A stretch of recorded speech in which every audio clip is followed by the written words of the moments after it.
बेलुका बिहानै यत्रो धेरै चटपटे मैले किन बनाएको होला त? किनभने हाम्रोमा चाहिँ आज चाहिँ मकै गोड्ने खेतालो हुनुहुन्छ के। हाम्रोतिर चाहिँ अझै पनि पर्म लाउने चलन छ। पर्म भनेको चाहिँ बुझ्नु भएन भने एकअर्कालाई सघाउने के, आज एउटाकोमा गर्ने भोलि अर्कोकोमा गर्ने के। धेरै धेरै खेत हुन्छ नि त हाम्रोतिर चाहिँ, अनि यसरी मिलेर काम गर्दाखेरि चाहिँ छिट्टो पनि हुन्छ अनि सजिलो पनि हुन्छ के। अनि म चाहिँ आजको भान्से, फेरि मलाई मकै गोड्न नआएर भान्से गरेको होइन नि, मलाई सबै काम गर्न आउँछ। तर मम्मीले मलाई आज खाना बना भन्नुभयो अनि म चाहिँ खाना बनाउनतिर लागेँ।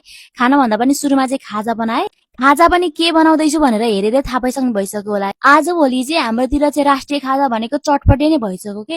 बच्चादेखि बुढासम्म सबैले खान्छन् के। हामी सानसानो हुँदाखेरि खेतालो जाँदाखेरि त खालि चाम्रे भात हुन्थ्यो, चिनी चाम्रे अनि गुन्द्रुकको अचार।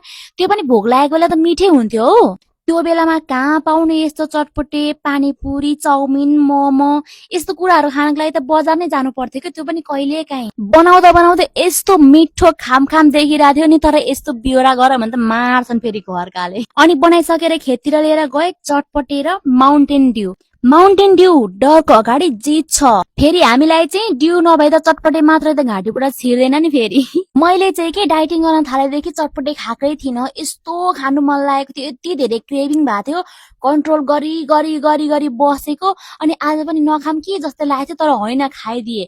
आफैले बनाएको अनि कसरी नखानु होइन, यस्तो खानु मन लागि पनि के कन्ट्रोल गरेर बस्नु भनेर खाइदिएँ मैले त। त्यसपछि चाहिँ म चाहिँ खाइसकेर चाहिँ खाना बनाउनुतिर लागेँ। हामी चाहिँ प्रायः जस्तो सबै चिज आफ्नै खेतको आफ्नै घरको खान्छौँ के। हामीले किनेर खाने भनेको मासु अनि नुन अनि चिनी होला के। अरू त नत्र सबै आफैले फलाएर खान्छौँ। तेल पनि आफ्नै खेतको तोरी पेलाएर खान्छौँ। चामल त चामल भइगयो, आलु सालु प्याज लसुन सब आफ्नै खेतको खान्छौँ कि हामी आफ्नै खेतमा फलाएर। आफ्नो खेत बाँझो राखी राखी किनेर खानु भन्दा त एक त पैसा तिरेर किन्नु छ होइन, त्यो पनि यस्तो महँगो। अनि आज किन्यो भने भोलि बिग्रिहाल्छ कि सब्जी त झन्। हाम्रो त खेतको त आज टिप्यो भन्दा 4-5 दिनसम्म त बिग्रिँदैन त। त्यो भन्दा त बरु त आफ्नै खेतमा मेहनत गर्ने, हातखुट्टा चलाउने, अर्ग्यानिक बनाएर खाने नि होइन त। काम गरेर कहिले पनि मरिँदैन कि। झन् सिपहरू सिकिन्छ, झन् आफ्नै खेतको अर्ग्यानिक कुराहरू खान पाइन्छ। अल्छी गर्न थाल्यो भने त त्यही हो, अल्छी तिग्रो स्वादे जिब्रो हो। काम गर्न सिकियो, आफूसँग सिप छ भने जहाँसुकै गएर पनि गरी खान सकिन्छ के।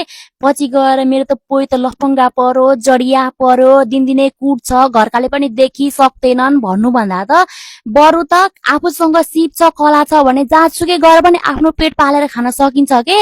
अर्काको भर पर्नु पर्दैन। बुझ्यौ नि, त्यही भएर हात पाखुरा चलाउन चाहिँ अल्छी गर्न हुँदैन है। नत्र फेरि त्यही हो, कुकुरले नपाएको दुःख पाए भन्दै बस्नु।